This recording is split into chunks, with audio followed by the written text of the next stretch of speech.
जय श्री कृष्ण दोस्तों। अध्याय 2 गीता सार छंद 42। यामिमां पुष्पितां वाचं प्रवदन्त्य विपश्चितः वेदवादरताः पार नान्यदस्तीति वादिनः। छंद 43। कामात्मात्मः स्वर्गपरा जन्म कर्म फल प्रदां क्रिया विशेष बहुलां भाग्यैश्वर्य गति प्रति। अल्पज्ञानी मनुष्य वेदों के उन अलंकारी शब्दों के प्रति अत्यधिक आसक्त रहते हैं जो स्वर्ग की प्राप्ति, अच्छे जन्म, शक्ति इत्यादि के लिए विविध सकाम कर्म करने की संस्तुति करते हैं। इंद्रिय तृप्ति तथा ऐश्वर्यमय जीवन की अभिलाषा के कारण वे कहते हैं कि इससे बढ़कर और कुछ नहीं है। तात्पर्य, साधारणतः सब लोग अत्यंत बुद्धिमान नहीं होते और वे अज्ञान के कारण वेदों के कर्मकांड भाग में बताए गए सकाम कर्मों के प्रति अत्यधिक आसक्त रहते हैं। वे स्वर्ग में जीवन का आनंद उठाने के लिए इंद्रिय तृप्ति करने वाले प्रस्तावों से अधिक और कुछ नहीं चाहते।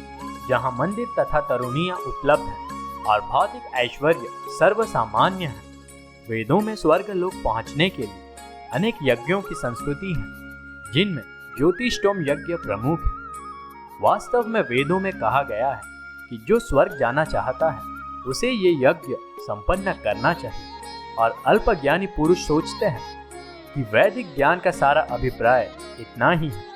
ऐसे लोगों के लिए कृष्ण भावना मृत्यु दृढ़ कर्म में स्थित हो पाना अत्यंत कठिन है।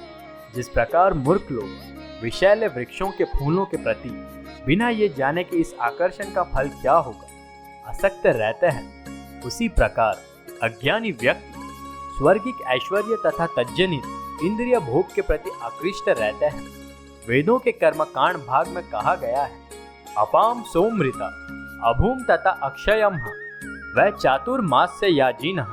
दूसरे शब्दों में, जो लोग चतुर्मास तप करते हैं वे अमर तथा सदा सुखी रहने के लिए सोमरस पीने के अधिकारी हो जाते हैं। यहाँ तक कि इस पृथ्वी में भी कुछ लोग सोमरस के लिए अत्यंत इच्छुक रहते हैं, जिससे वे बलवान बने और इंद्रिय तृप्ति का सुख पाने में समर्थ हो।